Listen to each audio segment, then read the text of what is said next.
So yeah, this is my lightning talk about HTML components in Go, or why I sometimes miss React. Because the thing is, I really like React. I've been a full stack developer for a long time. I've been working, with JavaScript, doing web UIs, and what we all know and love. There are two main reasons why I really like React, and none of them are actually technological. So the first thing is the mental model. It's just nice that it's so simple. It's quite elegant. It's easy to be productive in it, but also it's really easy to communicate to team members about how you put these components together in the front end, how you compose them together to build a greater whole, whether you're building a web UI or an application or whatever. So the second reason is the ecosystem. So no matter what component you really need, you can fire up your favorite search engine and then try to look up whatever component you need and find something pretty quickly, and then basically get it running with a fairly high percentage of probability. So that's why I really like React. But now I'm a Go developer, right? So how do you do this in Goland instead? So I've been writing Go since 2016 now. And I was really missing that way of writing components. So I thought to myself, well, I'm a developer, I could do something about this. So of course I did. So I'm introducing components. Of course, this is a wordplay between components and Go. And if you look closely, there's a tiny bit of DOM in there. So pretty good. Oh, and then wait. So let's go back to my reasons for why I like React and how does this apply to components? Well, one thing is it's the same mental model. So it's all components that are composable. It's the same idea, basically.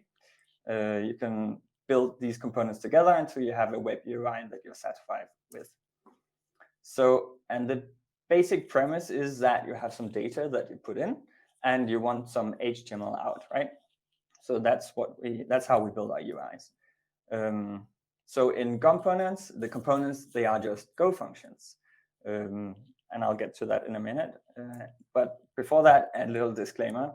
When I'm talking about this is all the classic web, or whatever you want to call it. So server-side rendered components that are from the classic request-response cycle. So there's nothing fancy about WebAssembly or anything going on in the browser. This is all just, we want to generate some HTML, do one thing and do it well.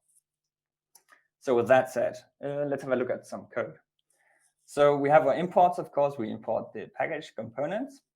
And then also you'll notice I'm using a dot import for the HTML package inside components. So I know this is generally frowned upon, but bear with me for a second. So here we have our actual function, the component, which is a navbar in this case. So as you see, it's a Go function that we know and love, and it returns something called a node, and I'll get back to what that is exactly. But it returns this nav thing with a class, an ordered list, some list items, some links that have an href attribute and some text in them. So basically, if you can read HTML, you can pretty much read this as well.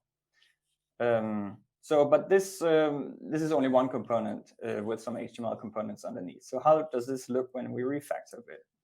So let's take our navbar and extract the navbar item, so basically the list item, and then add some properties, the data in and the HTML out I was speaking about earlier. So there's nothing really surprising about any of this. If you've ever written React, this is basically how you would do it as well. So now you have a navbar and a navbar item, two components. Let's have a look at a slightly more complex example.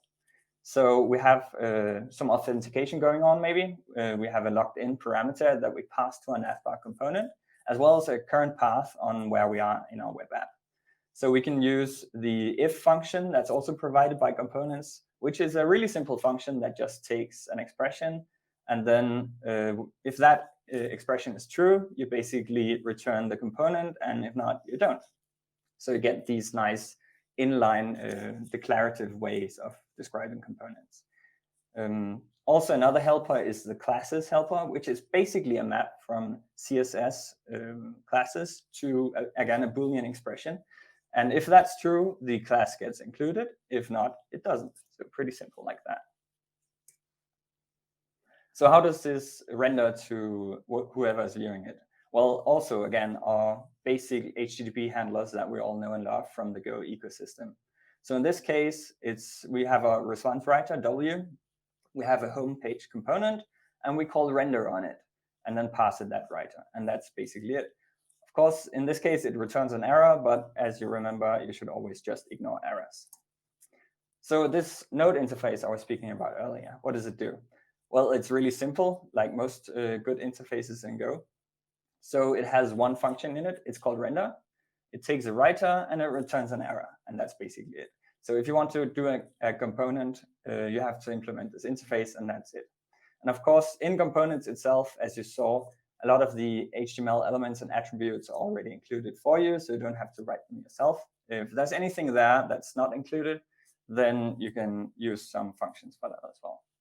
To basically, so there are some other helpers as well. Map for mapping data to components, group for grouping elements, raw for injecting HTML, and textf for string interpolation, and some other stuff as well. So the ecosystem is components, and hero icons is something I created. So icons are by the excellent Steve Sugar of Table and CSS fame. But yeah, this is something I built, and of course I can't build all the components myself. So this is where you come in. I'd really like for components to take off, and then people start building these components. So if you want to join in on the fun, go to gomponents.com, check it out, download it, have a go at it, try it out, publish whatever you find, and that's basically it. So yeah, thank you very much. This was a talk by me. You can find me on Twitter, Markus RGW, and I also build online Go courses at golang.dk. Thank you very much.